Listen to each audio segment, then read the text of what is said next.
And welcome back to the Smoke Pit. My name is Katie Torbeck. I am the president of 5051 Veterans, and today we're joined by Evan Munsing, a Marine Corps veteran and candidate for Congress in Colorado's 8th District. I'm excited about this because I know someone personally running in his district, and so I put it in the email. I was like, please, I know somebody. And we'll be discussing his candidacy, his views on what's happening in Iran and national security, accountability in government, and just anything else that pops up. So welcome, Evan. We're super, super glad to have you. Well, thanks, Katie. I really appreciate the opportunity to be on here and talk to you and talk to the folks who are listening in as well. Absolutely. And give us we start out everyone the same way. Give me your elevator pitch of let me hear it. Yeah. So I guess I'll start with the important thing, which is I'm a Marine. Grew up wanting to be a Marine. One of my earliest memories, I think it was like probably 2.5, maybe 3, is like dressing up as a Marine. And I have no idea where that came from. Like my grandparents, both grandmothers and grandfathers, had all served in World War II. But no one in my family had ever been a Marine. But I just knew from that, day one, effectively, that I wanted to be a Marine, and that belief always kind of stayed with me. And so after college, I was like, yeah, this is something I have to do. I have to go and be a Marine. And always also wanted to be an infantry guy. And so went to OCS, TBS, and then infantry officers course in Quantico. Did a couple deployments. The first to the East Pac. So we were based out of Camp Schwab in Okinawa, for anybody who's familiar with Oki.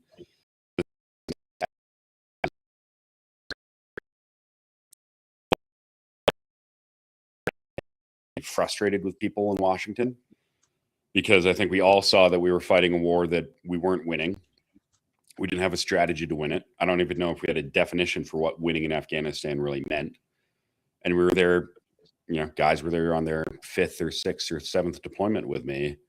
And it just felt like we were kicking the can down the road so that people in Washington didn't have to make hard decisions about what to do. And I'll tell you a quick story. So I remember being in Fob Rob, which is in Sangin in Helmand, coming back from a combat mission. And, myself and a couple of my senior enlisted guys walk into the COC, and they have screens playing that, they're always showing the news. And, we can watch Fallujah falling to ISIS. So this is 2014. And so together we're watching the black clouds of smoke rise over that city, and the flags of ISIS start to show up. And some of my guys had fought there a decade prior. They lost buddies in Fallujah, and we just gotten shot at earlier that day. And we're all like, what the hell are we doing here? Why are we here? And why are people in Washington not making hard decisions about what we really should be asking our service members to do? And so when I came back, I was just, I wanted to get the hell away from the government. So I went into business. I've been in business for the last decade. Love leading people, love solving problems. So I've had the opportunity to be an entrepreneur. I work with a lot of small businesses right now. But I also I'm an advocate for medical care for veterans and first responders, particularly in the mental health space, because I just see so many gaps in how we provide, certainly for veterans and first responders, and the treatment they are able to get that the government should be providing but doesn't. But also I think broader, healthcare is an issue that all Americans recognize is broken. And that's another issue that it feels like people in Congress understand and they talk about it, but they really just continue to kick the can down the road and actually solving that issue. And so, there's, I think, a lot of stuff we can dig into it, but the real reason I'm running is I think we need better leaders, and I think we deserve better leaders. And I think we need people who are going to go to Washington, who are going to do the hard work of actually passing legislation, who are going to take back the constitutional powers under Article 1 that Congress is supposed to have, for example, to raise armies and declare war. And it just feels like people in Washington don't want to make hard decisions. They don't want to do the hard work. They love playing political theater, but when it comes to actually standing up for anything, somehow it all disappears. And so I think it's really important that we get good people elected who are going to do that work. And it just doesn't feel like the people who are there who got us into this mess are going to get us out of this mess. And I personally find it very troublesome that we seem to have a lot of people in Washington who are just there to climb a career ladder, and they're not serving for the right reasons. And I think one thing that all Americans can agree on is that Congress is broken and needs to be fixed. And that's true regardless of what party you fall under. We all deserve better leaders, and we deserve people who are going to tell us exactly what they want to do, and then they're going to work hard to do it. And they're not going to, be bought by special interests, or they're not going to give up, or they're not going to sacrifice winning their next election for actually doing the right thing. That's a hell of an elevator pitch. You have my vote. So I want to break down a few things. So Afghanistan, when Afghanistan fell. Yeah. I live in Jacksonville, Florida. It's the largest concentration of veterans in the state of Florida. There's 196,000 veterans here.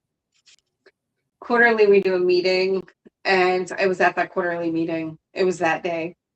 And all of the Vietnam era vets throughout the crowd collected all the GWAT vets and brought them to the side to be like, we know how it feels. Yeah. Right. And it was that solidarity moment, because in Jacksonville, there had always been this very definitive generational gap between veterans. Mm-hmm. And that day it disappeared, because awesome. They took everybody under their wing to be like, hey, we know how it feels. And so with that being said, and you also being a vet and seeing the news today, let's talk about Iran.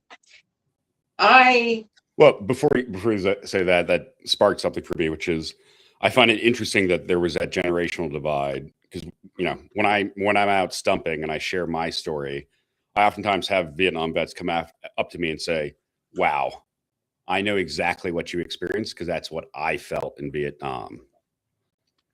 And obviously, that's breaking through to people based on what you just shared. If it was a Katie problem, right? But no, I sat on the Veterans Council at the time. I was the only GWAT vet, the only post 9/11 vet that sat on the Veterans Council. Yeah. And what I said veterans my age needed compared to what they thought we needed were completely separate things. Well, yeah, that's probably true. So it was we were just bashing heads all the time. And we connected over a few things. So it was the fall of Afghanistan was the first thing that we connected over.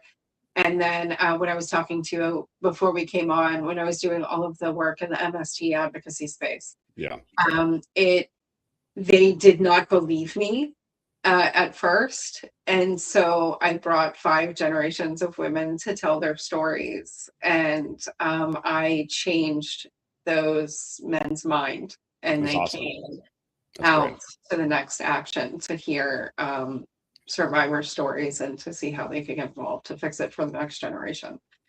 And so it's why I stay in the advocacy space. It's why I tell other veterans to get involved in policy, to get involved in our benefits.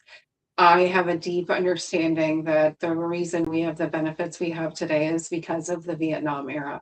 Yeah. We would not have had the post 9/11 GI Bill. We would not have the benefits we have, or the PTSD clinic that I went to.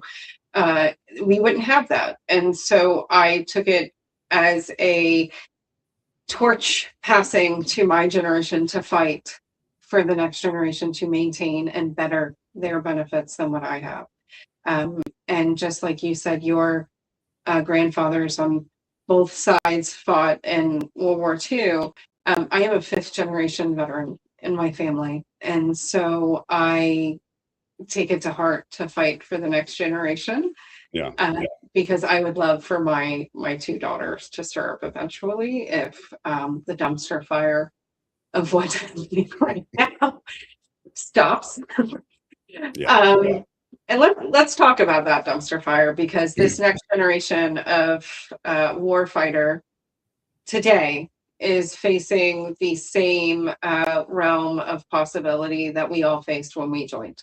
I joined in 07, so we were already in multiple front war when I decided to join. And now we were not in wartime, active wartime. We have seen an upsurge in recruits join over the past year.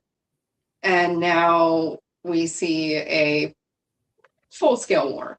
Yeah. But it's getting there very quickly, especially after the reports of the missile that hit one of our aircraft carriers today. I'm sure it is going to continue to escalate.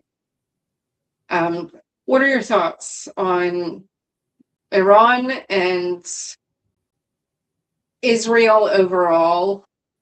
Israel's involvement in dragging us into another proxy war of theirs, because Iraq was also a proxy war of Israel's.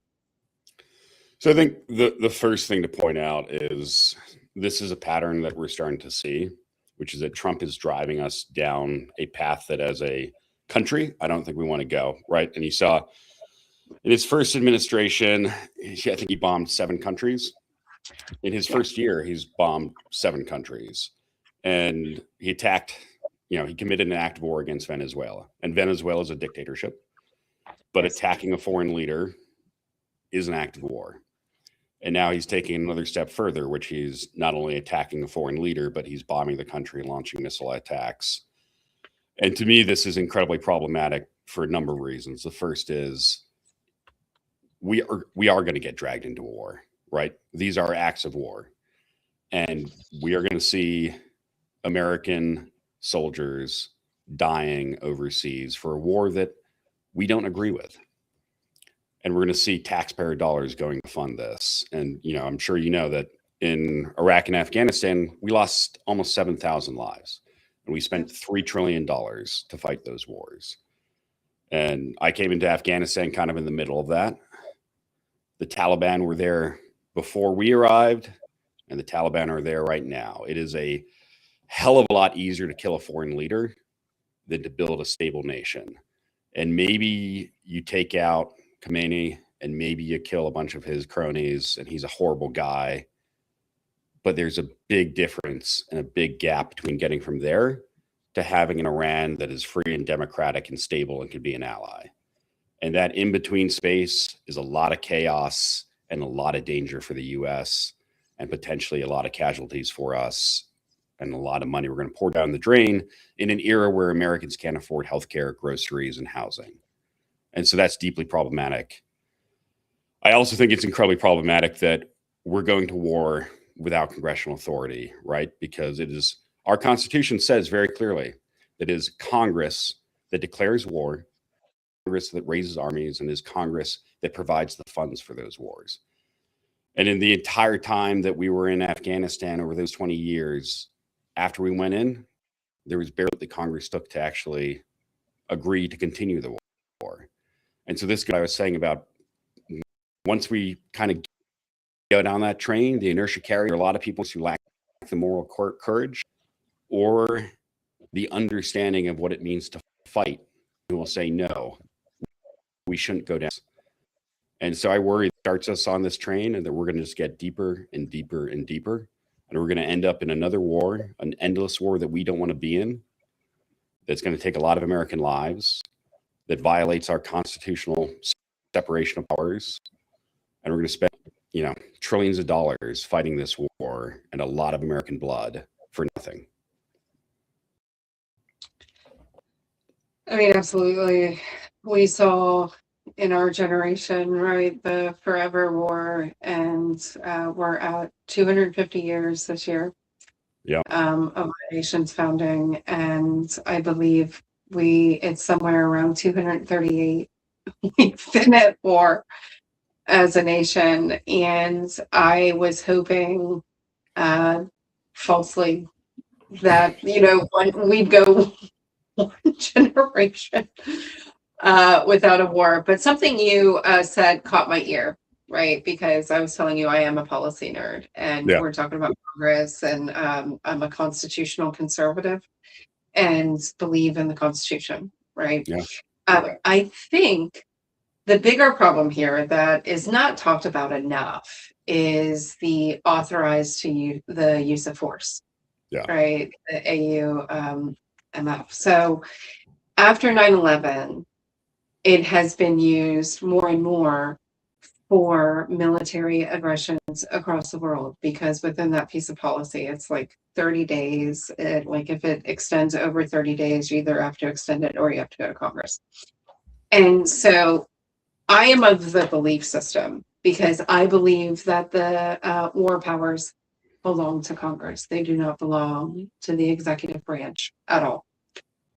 I think that piece of policy is something that should be rescinded immediately because it has been overused by every president, right? Both sides of the aisle since 9/11 to use military force in other countries within circumventing congressional powers. So, I mean, would you be down for rescinding, the authorization so that it does revert back to like war powers solely belong in Congress? Yeah. So, and I think maybe for your audience, I don't know if people want to get totally nerded out on the history here, but I'm here for it. All I'm right. here. Do it. So the way I view this is, you have a history of. There are a couple of directions to take this in. So if I get lost, you might need to bring me back. But first, I think there's one thing that Americans have kind of accepted, which is that like Congress is broken. So let's give all the power to the executive branch. And Congress has been part of that, right? Congress has continuously given up powers to the executive branch because they've kind of accepted dysfunction. I think they almost like it. Because if you're dysfunctional, you don't actually have to do anything and you don't have to stand for anything and you can just blame other people for why nothing gets done. And you saw Mike Johnson give up or try to give up the power to implement tariffs, which are a tax. And he has very explicitly tried to give that over to the White House, to Trump, which I find deeply offensive because that violates our Constitution. And so the part of this is like, we've expected Congress to be dysfunctional. So we've allowed people to be in Congress who are dysfunctional. And because of that, we've relied continuously on the executive branch to do everything from taxation to regulation. And that's problematic. But you can think back to a different era, for example, World War II, 1930s, 1940s. A declaration of war was passed within a day. You can also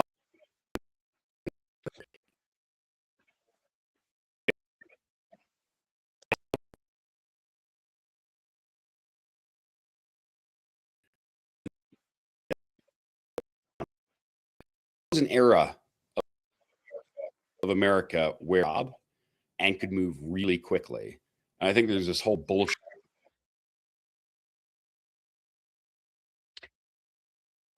We lost Evan. I'm not exactly sure why. I will see if he will hop back on. But while we wait for him, what we were talking about is authorization for use of military force. And there has been a abrupt overusage of it by every president from Bush to now. And that is every single authorization to military strike in other countries. And so it's something that we believe as 5051 vets should be looked at and possibly rescinded on a larger scale, just because there is a overusage of it. But while we're waiting for Evan to come back, I want to talk about Iran as a combat. Am I back? Yeah, you're back. Oh, all right. It told me you left the session, and then I could still hear you talking, and I was like, I'm not sure what's going on. So anyway, here we are. All right, go ahead. So I think I was talking about, so there's basically this belief, a self-fulfilling prophecy about how dysfunctional Congress is. And I think part of the job as voters, as well as candidates, is we have to not stand for that. We should want a Congress that is incredibly effective and eager to take back its authority. So that's kind of like thing one. Thing two is there is a history of the executive branch using kind of policing actions, and you can think of everything from, Nicaragua to Vietnam was a police action at first. And I think what we've seen is that in a lot of cases, these actions that are taken are not in line with what the American people want. And they're also sort of a creepy way to get us involved in wars that are not usually very tied to the national interest, because if they were, it would be very easy for the president to go to Congress and say, the Japanese just bombed Pearl Harbor. We have to go to war. Yes. And so I agree with you. Like, I think a lot of these resolutions have been passed are really sneaky ways for the executive branch to continue to take more power and to avoid having to make big asks to Congress and to actually earn the public's opinion. And then everybody gets dragged down that train, and first Congress goes because now they're scared of being, called cowards. And then the American people kind of have to follow along as well. So I think we need to take back those powers, and the ability to go to war needs to rest strictly with Congress itself. I think one of the bigger problems too, right? It's not just Congress. I follow the Supreme Court and the rulings pretty closely. And the Supreme Court also has incrementally over time given more and more power to the executive branch.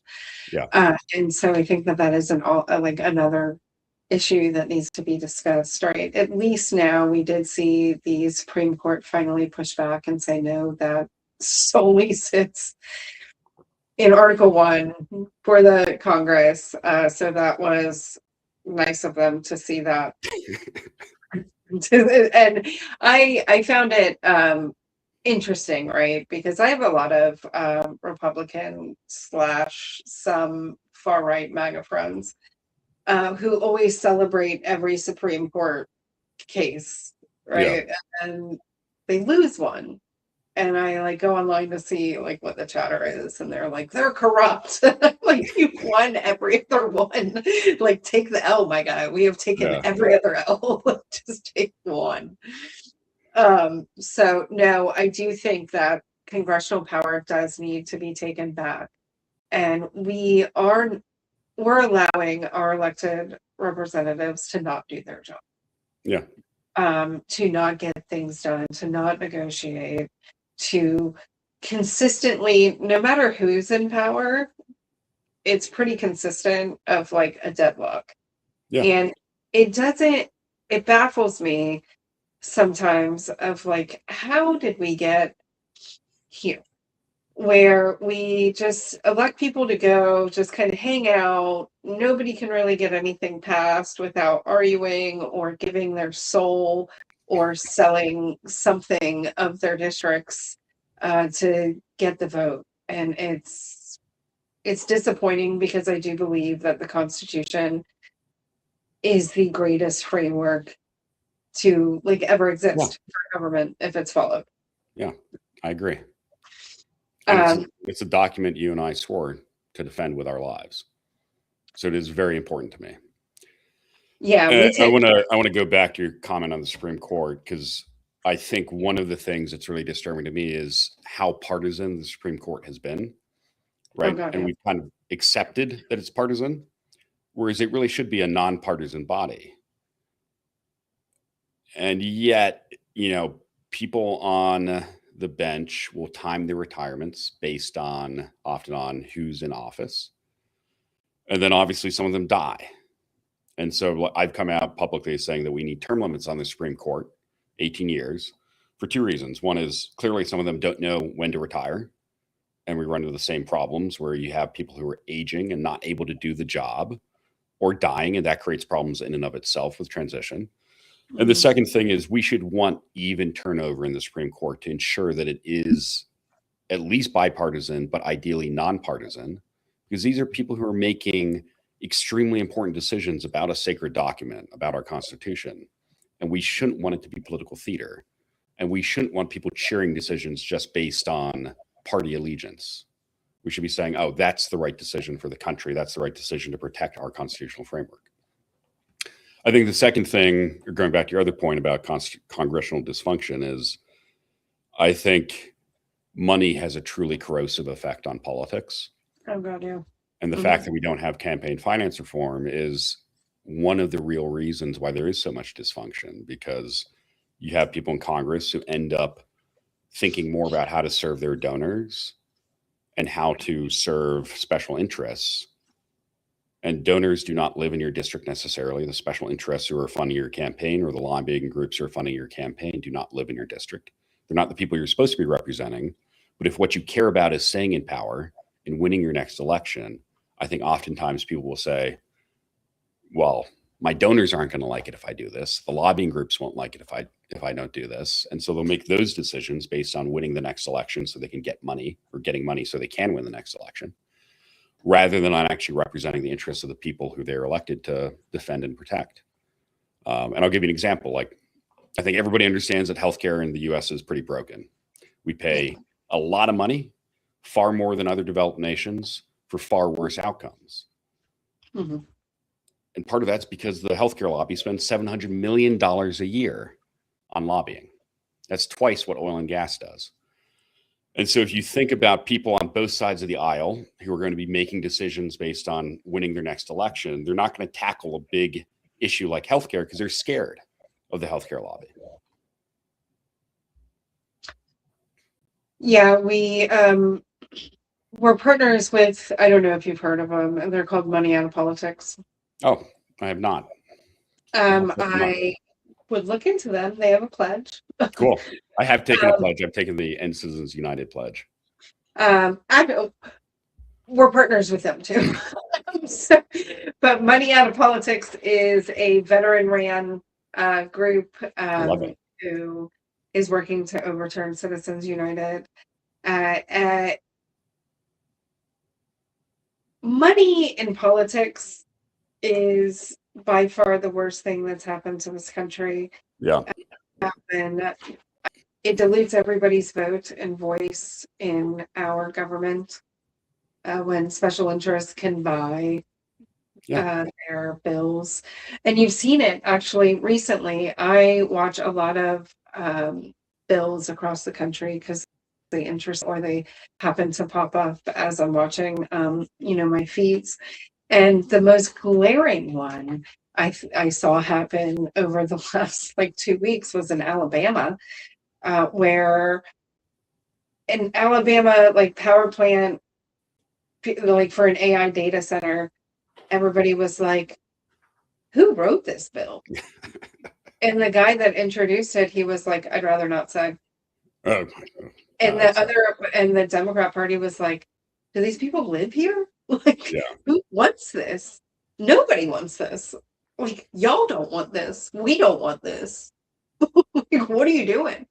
And so it's things like that it's starting to come to light, right? And I want to talk about AIPAC because that's a big conversational item on both parties right now across the board. I know the Nick Fuentes movement, they are all over the AIPAC conversation, as well as young people across the country talking about AIPAC funding. Mm.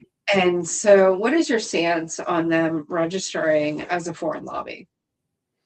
So before we talk about that, going back to pure lobbying, there's a study, I think, out of Harvard Business Review that showed that hiring a lobbyist gets you a 16,000% return on investment. Jesus, what? Yeah. I mean, because look, at the end of the day, I don't know the exact legislation you're talking about because I don't follow Alabama state politics much, but if you have money to influence elections, then politicians will take taxpayer dollars to fund your special project, right? And so that's probably what's happening there is someone wants to give more energy over to this AI data center. And so that's, if you have the money to buy politicians, you can get a lot more money back because the American economy is pretty big and taxpayers are unfortunately going to have their pockets picked by people in politics. And, so that's why I think there's some broad strokes that we need to do to get money out of politics. And that's number one, we need to get rid of dark money groups, right? Yeah. These are groups that don't have to disclose their donors. They don't have to disclose how much they're spending. And they're basically ways for the ultra wealthy to funnel money into elections. And like they're supposed to be single issue, but they're often single issue attack ads. And so you run negative campaigning on people. And so that's just a way to spend unlimited amounts of money with no one really knowing who's accountable.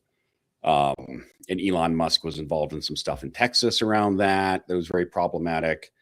I think we need to get rid of super PACs entirely, right? Super PACs are basically, they're kind of this fig leaf where we say, oh, well, candidates can only accept contributions up to $7,000, but super PACs can accept unlimited amounts of money from the rich.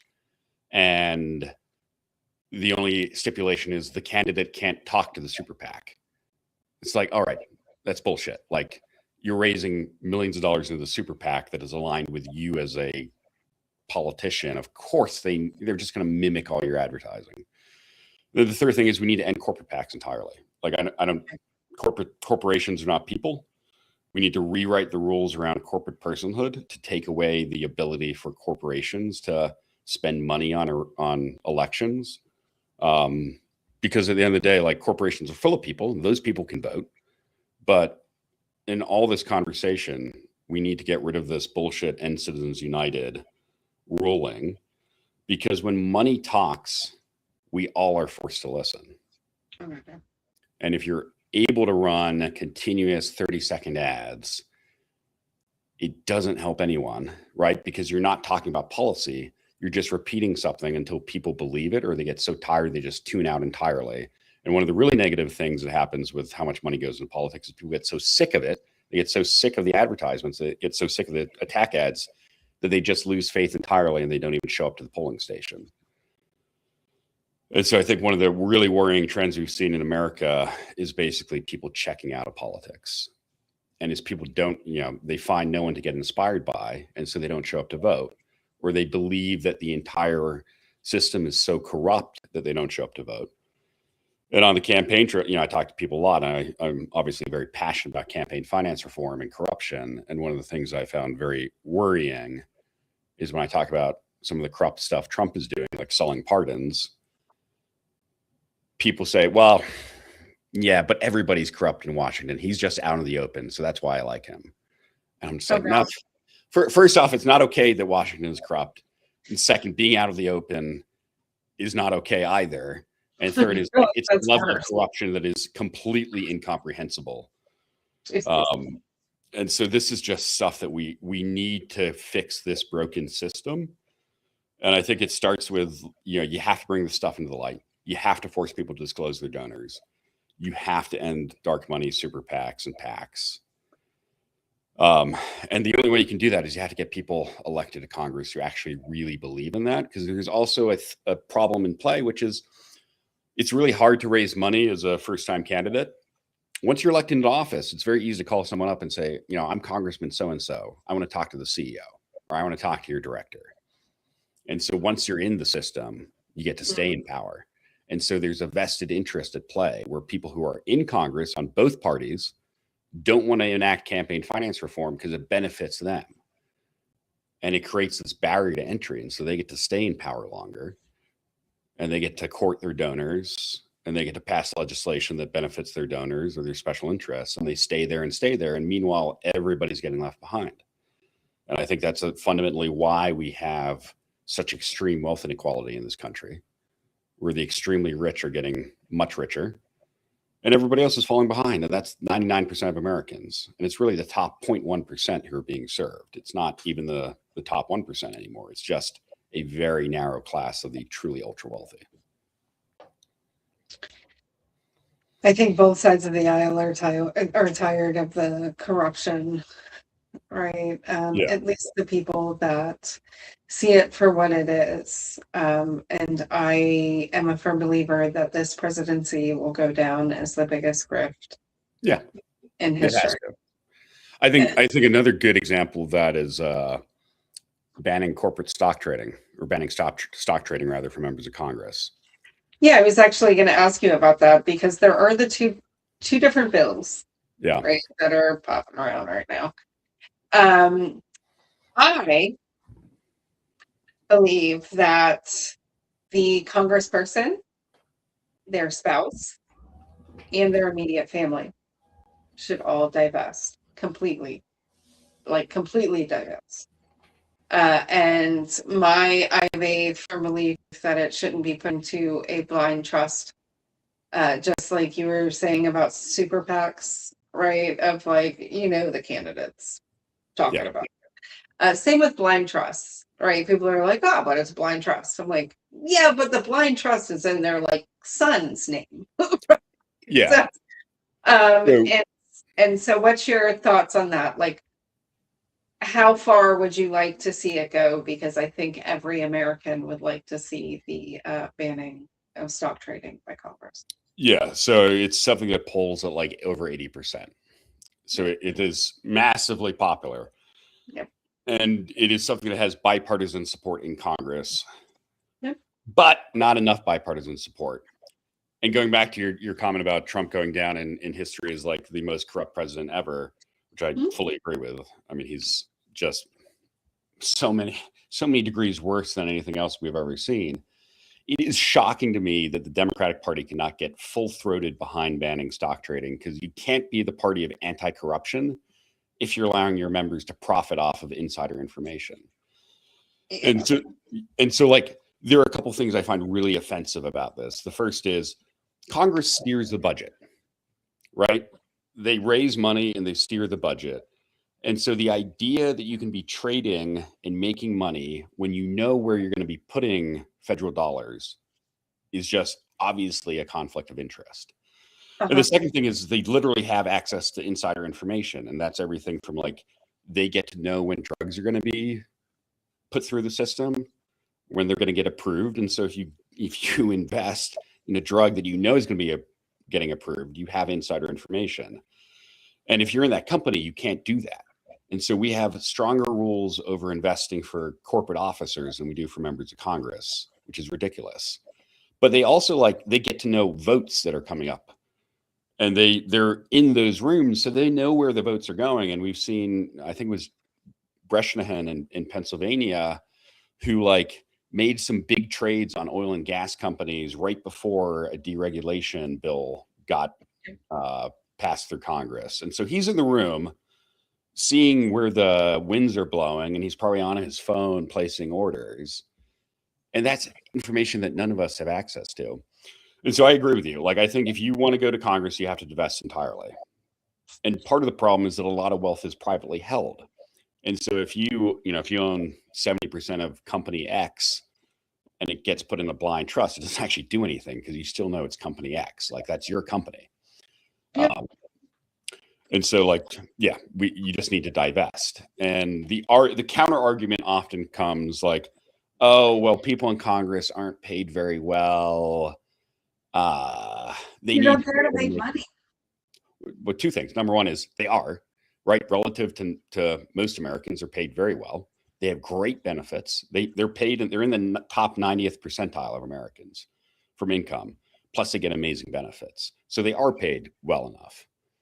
And the second thing is go to Congress for 4 years, do your fucking job, and then you can go off and do something else and make more money if that's what you're really motivated by. You don't have to go to Congress for 30 years, right? If you want to go make that kind of money, go to Congress. It'll look good on your resume. That's fine. But then go do something else. This notion that you have to be in Congress for 30 years is crazy. We weren't set up to be that way. And, I'm a big fan of age limits and term limits for that reason, because we have a Congress that is getting increasingly old. Yes. And increasingly long tenured.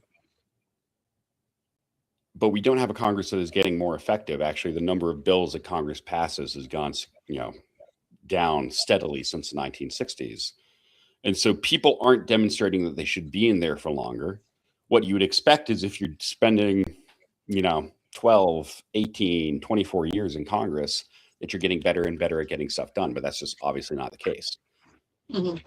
And so we need to have term limits in place to prevent people from spending their entire lives there and getting captured by the system and becoming creatures of Washington. And we need age limits because clearly people don't know when to retire. I mean, Mitch McConnell can barely string together 2 sentences right now. And yet he's one of the most powerful people in the Senate. Big snaps this week, though, to Mitch McConnell, because he's the one that stopped the SAVE Act. Yeah. It's DOA on him. So good snaps to him for one thing in his life. Yeah.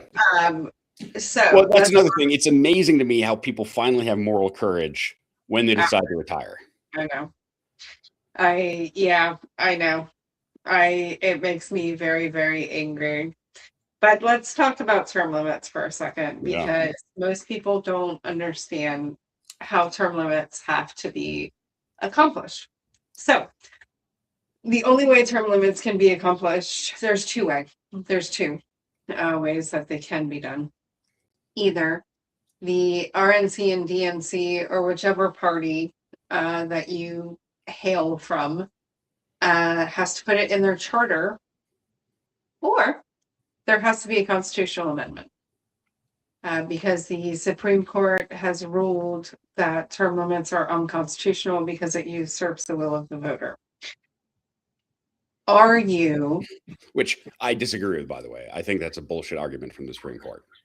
Yeah, I mean, I can see how, though, like the way what they quoted in the Constitution, the way it's written, I was like, yeah, I can see that. But I am okay with amending the Constitution for a few different things, because I fully understand that the Constitution, how it was written, it was supposed to be a living document and amended to be updated with society, and we sucked at that, and we've not done enough updates to the Constitution. So do you think, A, would you be down for the constitutional amendment for term limits? And B, how long do you think? We had a general idea in our group, because this is a topic that we discussed at one point and came up with like a rough guess. What's your term limit number? And would you be willing to do the constitutional amendment?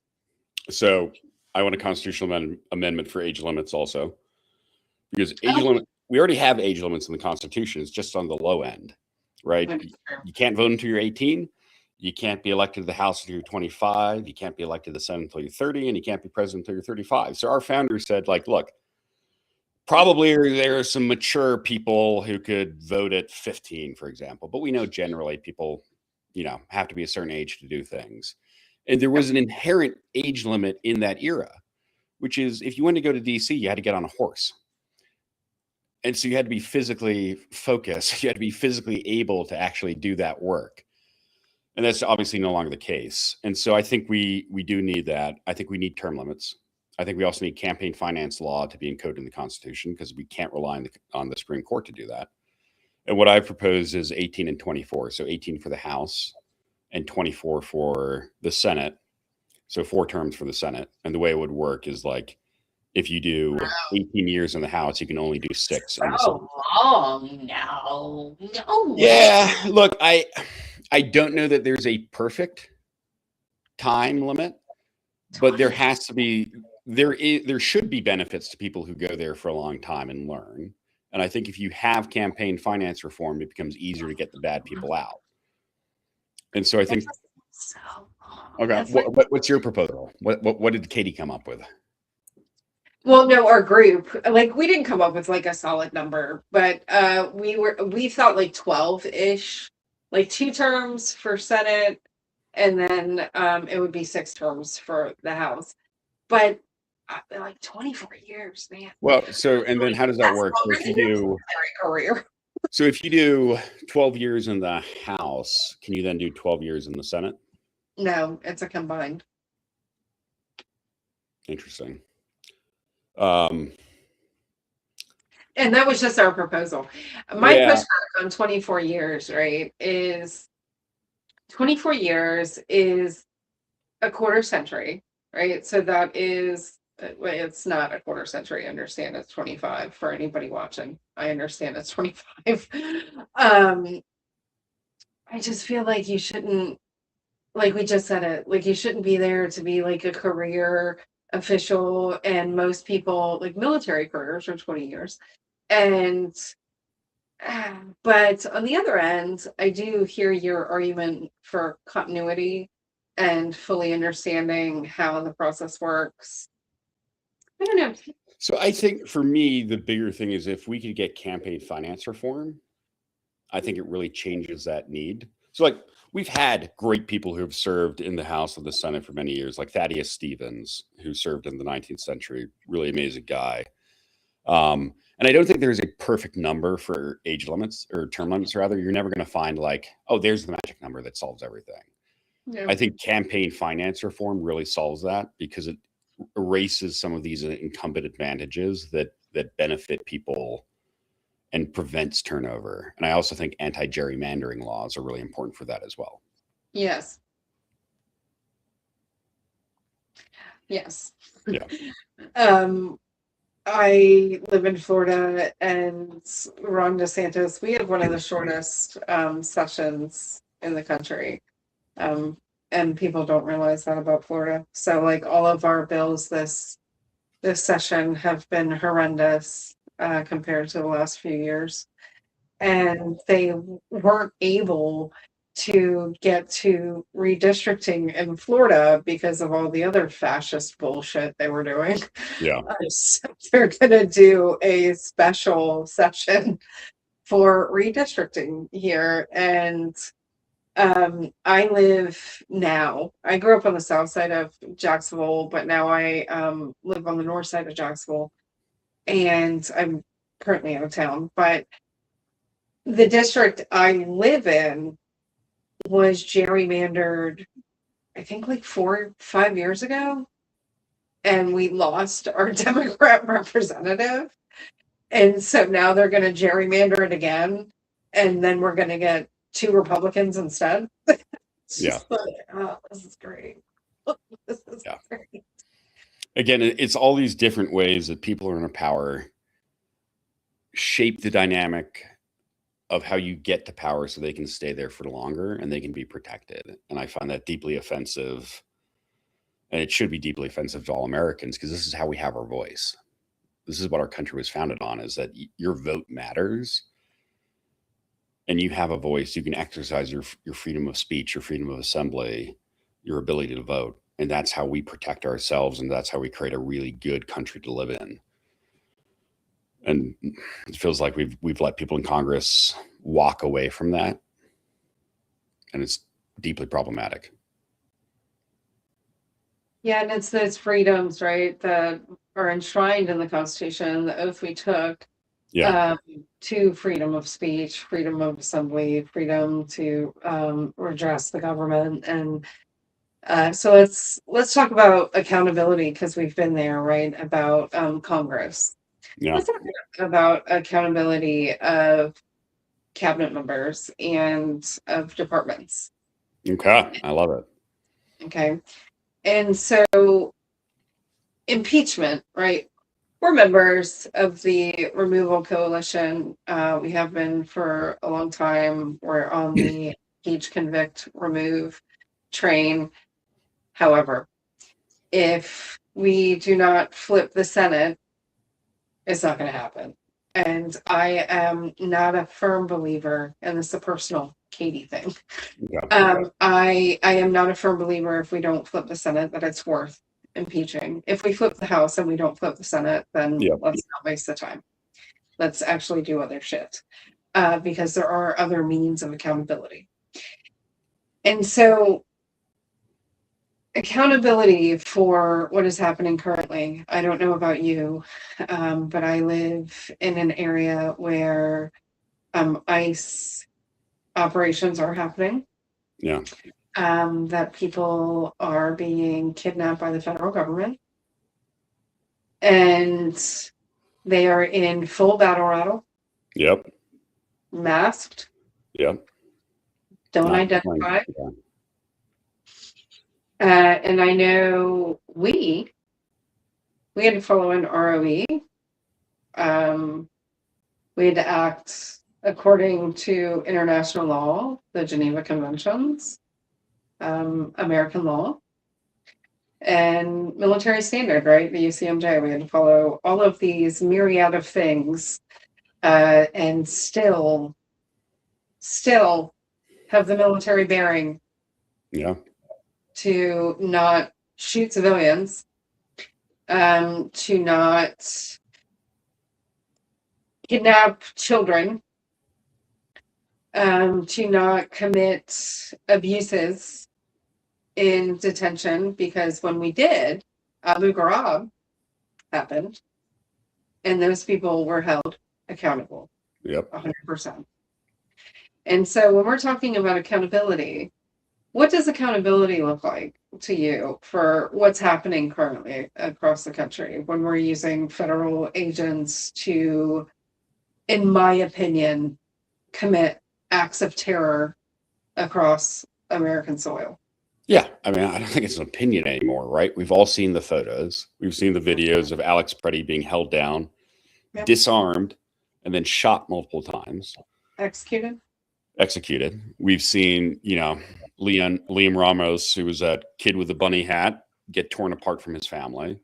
These are things that should be deeply offensive to all Americans. So there's a lot of different directions we can go here. But what I've said specifically about ICE is, number one, we need to impeach Kristi Noem. She's completely incapable of doing the job she's doing, and she's morally bankrupt. We need to fire the entire ICE leadership because they need to be held accountable for what's going on.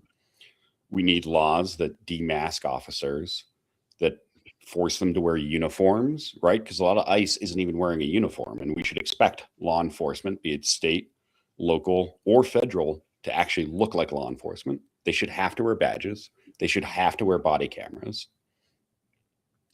I think we need to ban warrantless arrests completely, because I think warrantless arrests are a violation of the Fourth Amendment. And the idea that some unseen bureaucrat can decide whether or not you go to jail and bypass the court system is, to me, a transgression of our constitutional freedoms. And I also think that we need to fire everybody who was hired by ICE in 2025 and 2026, because so many of them were clearly not capable of doing the job, not morally or mentally fit for it. They were not background screened. They were not trained. And it's led to all these abuses. And it's not just the executions. It's also the fact that they treat peaceful protesters as enemies. Right. And I've been on the other side of someone pointing a gun at me. It's not a good place to be. And their first reaction when they see a crowd is to raise weapons. And I don't care if it's lethal or non-lethal rounds. These are American citizens exercising their rights. You don't pull weapons on American citizens who are just, exercising a constitutional right that they are allowed to do. That is so un-American. And we need to hold them accountable for that. And it also means that people who killed Alex Preddy and Renee Good need to be prosecuted. And right now it looks like they're getting away with that.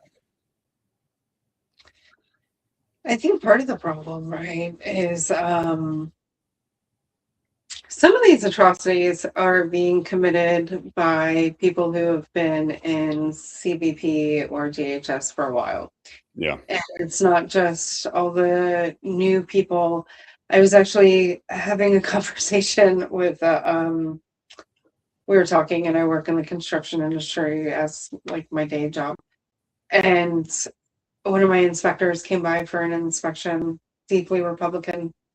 And we happened to be talking about ICE because of my sweatshirt that I had on.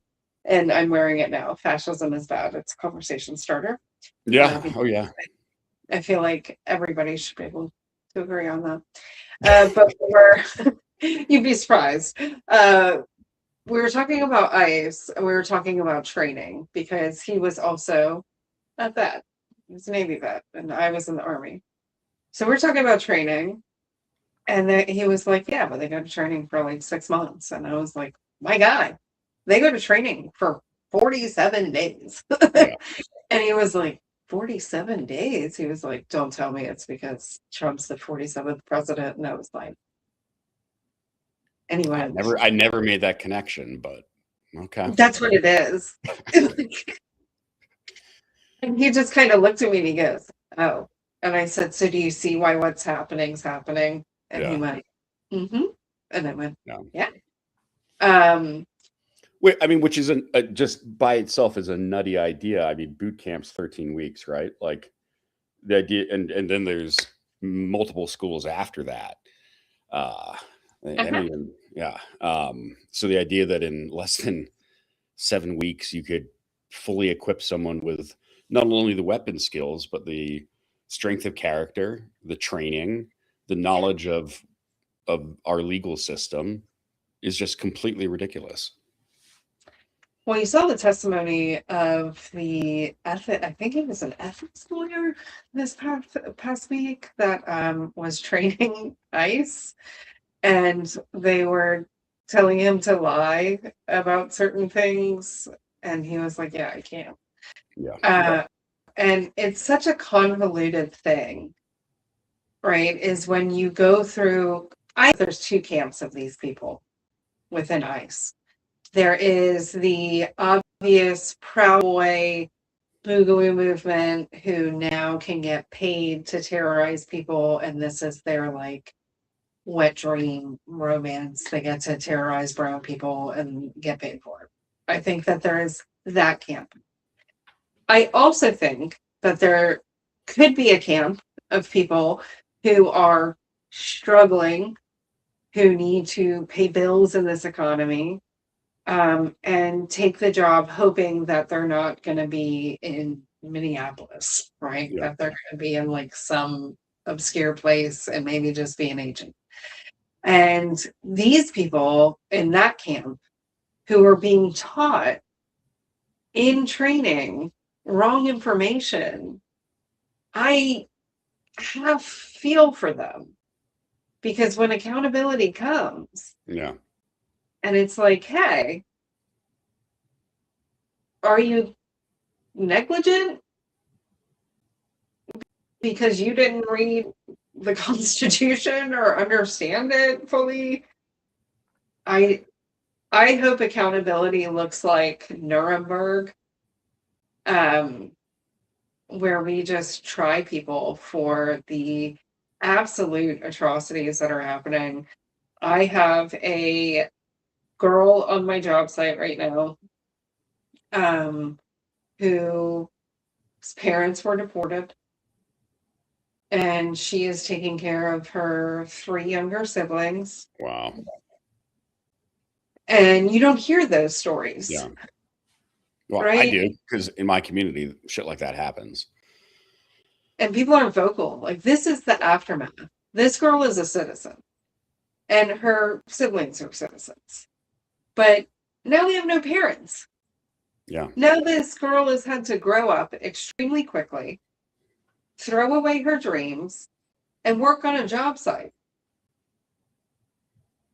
And, that's the cost of this. I'm not here for it. And I argue with Republicans all the time, right? They're like, well, y'all just want to keep the murderers. Nobody wants murderers. Nobody wants the criminals. Nobody on either side wants criminals, rapists. Nobody wants them. Nobody. Like, there is a different way to go about this. Yeah. There very much is. And, you talked about ripping families apart.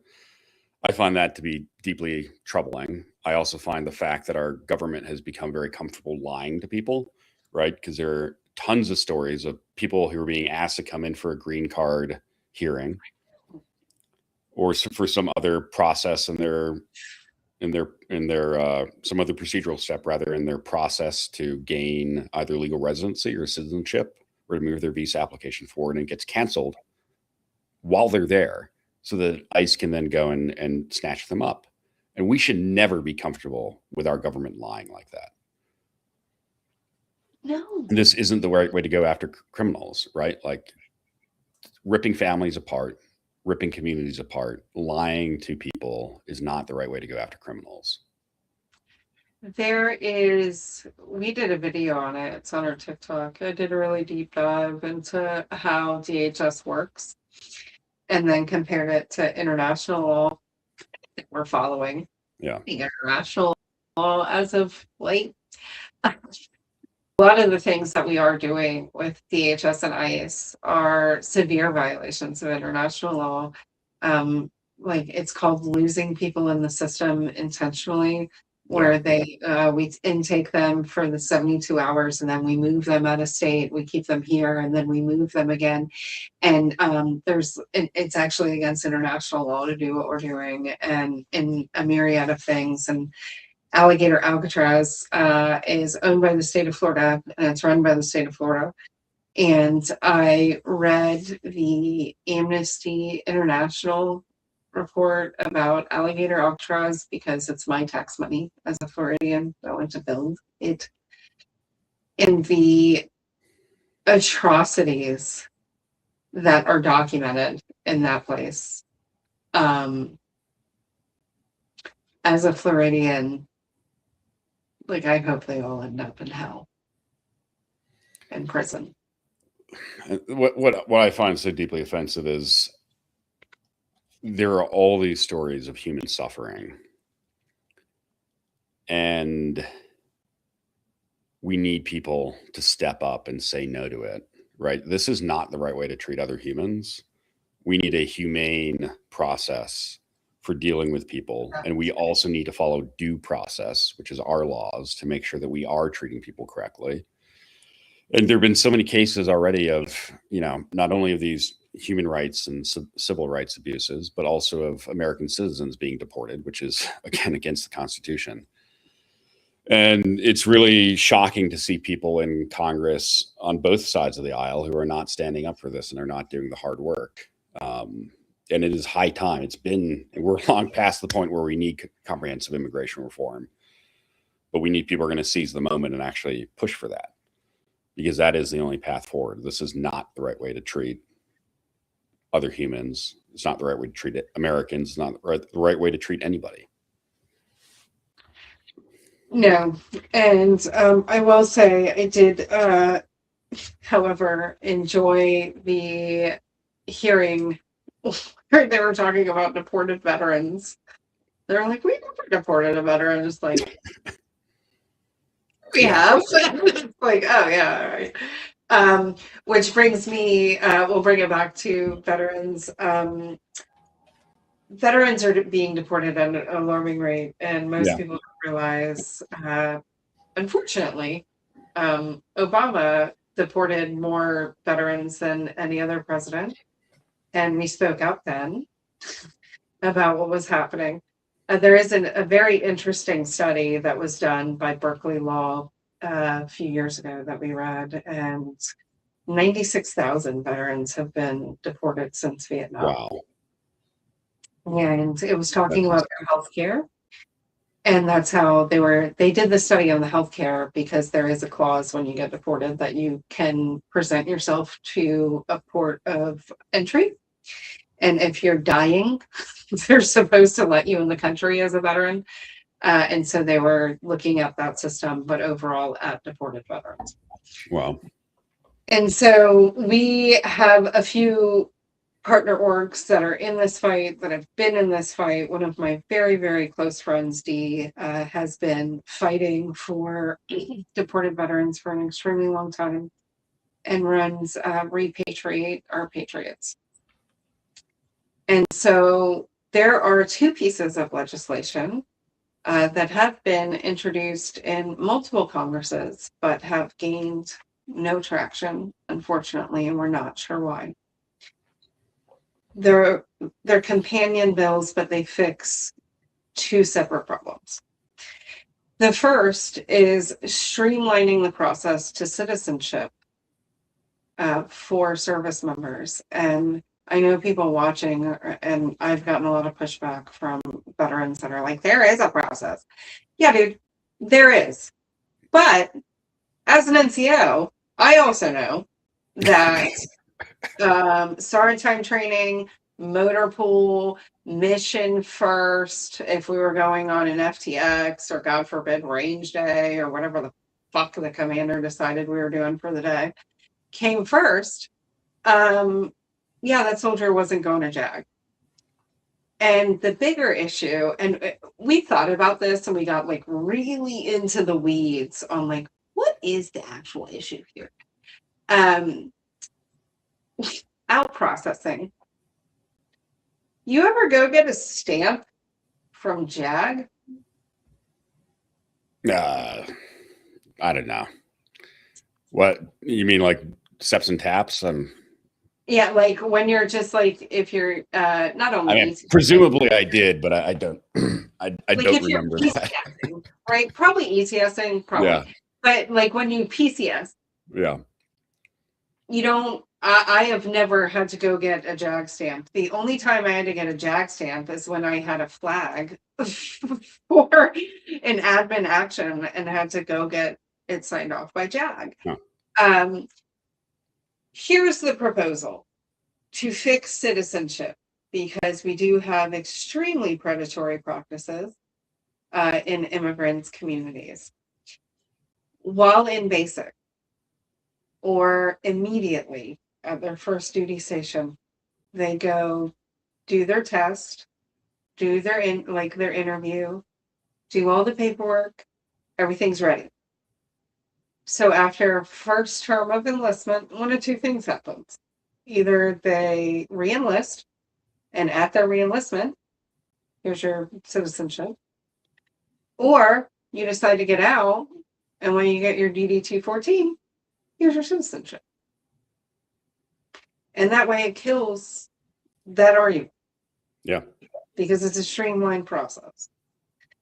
The other bill is a little more roundabout-ish because it deals with repatriating deported veterans. And I think that that's an issue that needs to be talked about on a larger scale, especially when we have deported Silver Star recipients that fought in the Tet Offensive and thought that that was a great idea for like a marijuana charge, a small marijuana charge that man got deported for.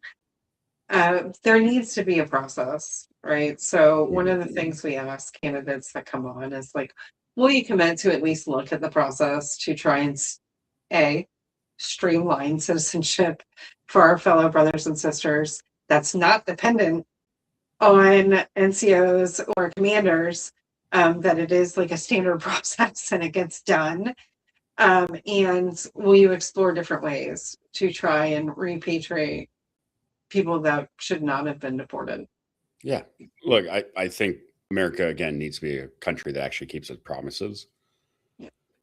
And people who fight for our country, people who are willing to lay down their lives for our country, deserve to be part of our country. They do. And let's move into, because you said veteran healthcare is something that, let's talk about it, because I am opinionated. Oh, are you? I would not have guessed. I would not have guessed. Let's talk about a few different things, right? So I am a fan of I am a fan of the VA. I am a fan of the VA. I think that the promise made and the motto of the VA is important. Yeah.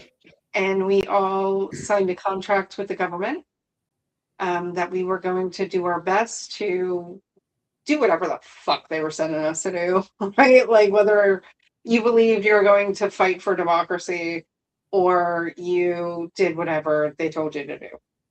That at the end of the day, healthcare was going to be provided. Yep. Right. And the first thing I want to talk about is community care. Most people don't realize that community care was created for a very specific reason. And it was created in the aftermath of the Phoenix scandal, of when veterans started killing themselves in VA parking lots. The government said, this is not a great look. We can't have veterans killing themselves openly. So we need to get them help. And so the fastest way we are going to do this is community care and let them go out into the community to seek help, to lessen the burden on the VA healthcare system. Here we are years later, 18 veterans killed themselves on VA property last year. It did not even break national news. Yeah. Veterans spoke out about it. And I am a proponent of community care for a few different things. But overall, I'm not a fan of community care. And I'm one of many, but there are a lot of veterans within my own group that are also fans of community care.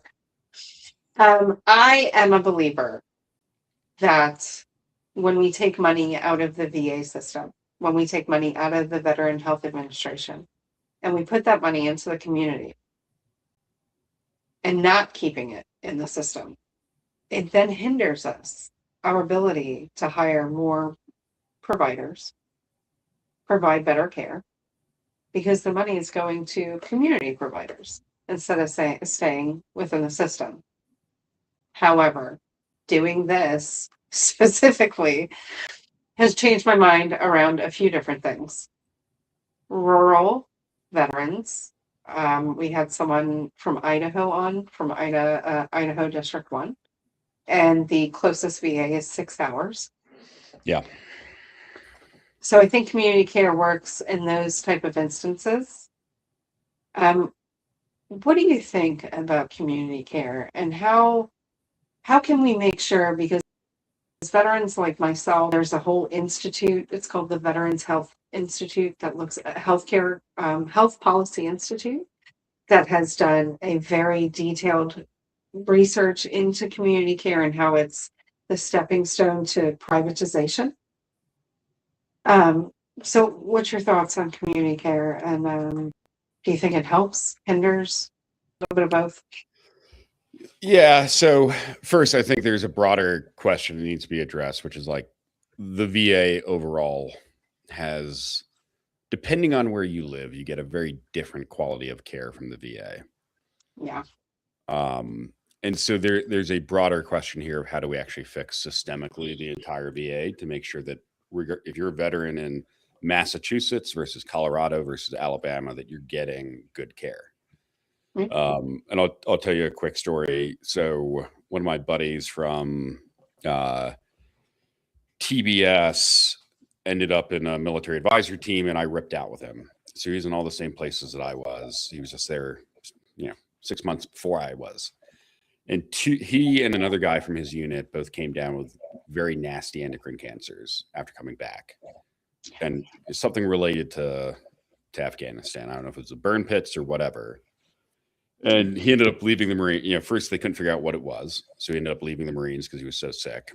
And then he just kept on getting kicked between VA hospital and doctor. And finally, like 7 years after this whole issue started, he finally found a doctor who actually cared about him and was willing to go to bat to get him the diagnostic tests he needed. And they ended up finding like this very aggressive cancer, and they had to take out like huge chunks of his pancreas and I think kidney. And then he was good for a little while. Then he had another episode and they had to go back. And it's just that kind of cycle of cancer and cancer, then cancer in remission, then more getting discovered. And what really frustrated me about his story is like he had to fight to have people take him seriously, and he had to fight for care. And we need to be able to provide good quality care to veterans, regardless of where you live. And they shouldn't have to fight so damn hard. And I think we all know that like getting into the VA system isn't exactly a cakewalk. Like there's a lot of time and a lot of paperwork you have to invest into that. And that means a lot of veterans who like qualify for VA healthcare end up just giving up because it's so freaking painful. And I believe that the vast majority of doctors and nurses and psychologists and everyone else who's part of that system really wants to help veterans. That's why they're there. But we've created this dysfunctional system that doesn't allocate resources properly, that's underfunded. 30,000 jobs got cut this year. And we should treat veterans better, right? We make an implicit promise between us as American people, an explicit promise between the government and veterans to care for people who are willing to do the hard things and to risk their life for our country. And we should honor that. Now, specific to community care, I think it really does depend on where you are. And like I live in a fairly rural district, and there are parts of Colorado that do not have those benefits. And there's a whole discussion point we could have on the rural hospital system and what needs to be done to address gaps in rural healthcare. But you have to find ways to create this coverage. And so there's a balance there between, you need enough flexibility so that people in these geographies can get the care that they need in a flexible, fast, and appropriate manner. But you don't want to be sucking money from the entire system. And I actually don't think that should be an issue. Like, if we need to get healthcare to a veteran in Northern Colorado, we should, as a country, just be able to do that. Like, and if we need to put more money into the VA and protect veterans, like, to me, that should be a simple solve. And pinching money from veterans, it's just like, to me, it's so wrong. Yeah, it was kind of eye-opening to me. I was in the hospital last year, a VA hospital. It was my first time I ever, like, I've had surgery at the VA hospital, but I never like stayed over. And I drove to Lake City, which is rural. And it's a really long story, but I go to that one anyways, rather than Jacksonville. And I drove out there. It's like 55 minutes from my house. And I get there and I like walk in, thought I had like a kidney like infection. They'd give me like pills and be like, oh, have a good day. They're like, no, you're staying. I was like, oh no. Like, Yeah. I didn't plan for this. And they asked me if I had somebody close. And I was like, well, no, I live in Jacksonville. Like, I don't live here. And they didn't have like a gown. And then as I'm walking up, all right, let me get into this hospital experience, because this was the weird, like, this was one of the weirder experiences I've ever had with the hospital. I'm in the ER. They say they're admitting me. Yeah. And they do not put me in a wheelchair. They let me walk myself up to the third floor. Okay. So I walk myself up. The lady leaves me there. The other lady comes in, asks me if I have a clothes, and I say no. And she says that they don't have a gown. So I did have somebody close. My boss from work actually lives in Lake City. And so I called my boss, Mark, who's like a 64-year-old man, to go buy me like sweatpants to be in the hospital. And he was like, yeah, sure, okay. But the lady comes in and she goes, all right, so I need to tell you a few things, but I don't want to alarm you. And That's never a good way to start a conversation. Anxiety ridden. Yeah. Instantly, I'm like, what's up? She's like, so we don't have a cardiologist in this hospital, or a pulmonologist, or a radiologist, and we don't have a mental health care team. By the way, what's your blood type? And I was like, what? It's B positive. She was like, yeah, we don't have your blood. And I was like, well, I'm here for a kidney infection. So hopefully I don't need surgery. I just need antibiotics. So like, Yeah. do you have those? And she was like, yeah. I was like, all right. But it blew my mind so much that as an activist, I like gathered those humans in a room at different portions to be like, hey, what's going on with this hospital? Like, what is happening here? Because that hospital serves from Jacksonville to Tallahassee and all of those rural communities. Wow. And they were like, oh, well, you know, all of the funding goes to Gainesville, which is a very large VA hospital and a very large VA system. Yeah. And I was like, well, what about these people? Like these people don't even have a cardiologist. I was like, what happens if someone comes in here in a mental health care crisis? You know, like, we're veterans. That happens all the time. And she was like, oh, well, we send them to Gainesville. I was like in an ambulance? Or like They have to drive. You, Yeah. like, because if you're sending people on their own volition, like, they're not making it, right? And that blew my mind because I do live in a very large city. And so if I needed, I could, there are two large VA clinics here in Jacksonville. And one I can't go to, and one I choose not to go to. So I do drive to Lake City more often than not for all of my appointments. But I had a podiatry appointment and it took over a year. And they would call me periodically throughout this year and be like, well, you can use community care. And I was like, no, wait.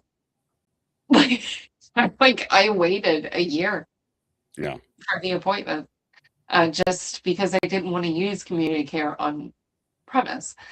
But if I wasn't so like staunch in my convictions, I, as a normal veteran, like a normal human being, would not have waited a year to go see a podiatrist, right? When they needed Yeah. one.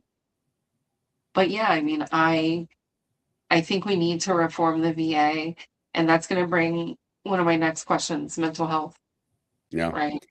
And this is going to have to be my last question because I have to get to a dinner reservation with my fiance. Otherwise, I'm going to get in trouble because it was her birthday last week. All right, well, we can do like our normal closeout if you want, if because you have to get off at 9:30. Is that the time? Yeah. Okay, so last quick question, and then we'll do our normal closeout. So a very close friend of ours that we have been advocating for a very long time with, Crystal, in Arizona, she got state to pass psilocybin mushrooms for PTSD at the VA. I've been in recovery for 13 years. Even the thought of even microdosing something like that is not something I am open to on a personal level. But I am not opposed to veterans owning their own care and choosing, if all of the evidence-based therapies offered at the VA don't work, and there are alternative therapies out there. I am not opposed to letting veterans choose their own therapy paths. What do you think? Yeah. I mean, I think veterans should be able to choose their own therapy paths. And I'll talk about one of the organizations I work with, which does equine therapy. Yeah. Which is, for people who don't, you obviously do, but Yeah. it's horse therapy. So we have trained therapists, psychologists who use horses as modality to get people to effectively open up. And I'm a dog owner. I love dogs, and horses are basically, in many ways, big dogs. And it's a way to break through barriers. And we do not only kind of like therapy sessions in like an hour long time frame, but each year we try to take groups of people on a 3 to 4 to 5 day, what we call warrior pack trip. And we take a group of folks, usually like around 5, and a couple therapists and a couple of like horse handlers into the backcountry for an extended trip. And it's this entire process of taking people out of their normal surroundings, getting them around horses, around animals, around nature, and then working with them through some of this really heavy stuff. And it's such a breakthrough for people who go through that, who maybe other types of care haven't worked, or they've been resistant to getting that care. And like, this is a different way to approach them because animals are cool and everybody likes animals. And you're in the environment and camping and stuff. And so I think giving people the opportunity to have different pathways to health is really important. We agree 100%. And I only know about equine therapy because Mary Bear she retired, she's a news anchor here. And she does it for veterans. And so, Cool. That's awesome. Yeah, so that's why, like, she had reached out to me and told me all about it. And she was like, I know you're in the vet community. Like, please offer this to humans. And I was like, yeah, sure, I will. So we'll close out the same way we do with every other candidate. Quick fire, tell us how to donate, how to get involved, how to get in hold of you. When is your primary, things of that nature. Yeah, so the easiest way to find me is evanmunsing.com. So EVANMUNSING.com. And that will have links to my social media, to my donation page, to my Substack. And I'm a nerd, so I do write occasionally. Would love to have people support any way they can, be it volunteering, be it getting out the word. And obviously, unfortunately, money does drive a lot of political success. And so fundraising is continuous. And the primary is June 30th. And so we're pushing hard through that date, 4 months left, and we're going to win it. You hope you do. I'll be watching that race closely because I do know someone. So the way we close out, you will find funny because you are a commander, so you will find it funny that we do this. So we close out with a safety brief for those. I love it. For those watching who don't know what this is, every Friday or close of business, normally your first sergeant or your commanding officer comes out and gives you a safety brief and tells you what not to do and how not to be a degenerate over the weekend. And so we do one here every time we close out because we are a group of veterans and most of us are degenerates. And we start off with the same way every time. Do not beat your spouse, dog, or child. Drink water. Eat full meals. Make sure you take all of your medicine and see your therapist as scheduled. Reach out before you crash out. Do not drink and drive. If you do not have the money for an Uber, please contact us on any of our social medias. Our board has access to our social media. We will pay to get you home. Do not buy zoo animals on the black market and then try to donate them. It goes very poorly. Don't conduct live fire exercises in housing developments. We took an oath to the Constitution, and a lot of us are involved in actions all over the country every day. So please, if you are out and you are a veteran, protect the most vulnerable around you. Look out for those around you and protect them. Our oath did not expire. And also other ones, please leash your pets so don't kill other people's pets. And change your socks and make sure that you go out and touch grass, especially if you're in the activism space and you don't live in this space. It is very bad for your mental health. Go out and spend time with people that you love. It doesn't have to be your family. It does have to be people that you like. Don't go hang out with people you don't like. And last one, do not add or subtract from the population unless you mean it. And either way, you should probably have a plan. Evan, it has been very great having you. I look forward to watching your race personally. And I wish you the best of luck. And we invite any veteran around the country that does this to get involved with our group, since you are a veteran, and get involved in our chats. We have veterans, other veteran candidates from around the country in the chat. So strategize. Awesome. I love it. Well, thanks so much, Katie. I really appreciate talking to you, and let's stay in touch. Absolutely. And have a wonderful time with your fiance. And I wish you the best of luck. All right. Thanks. Have a good night. Good night.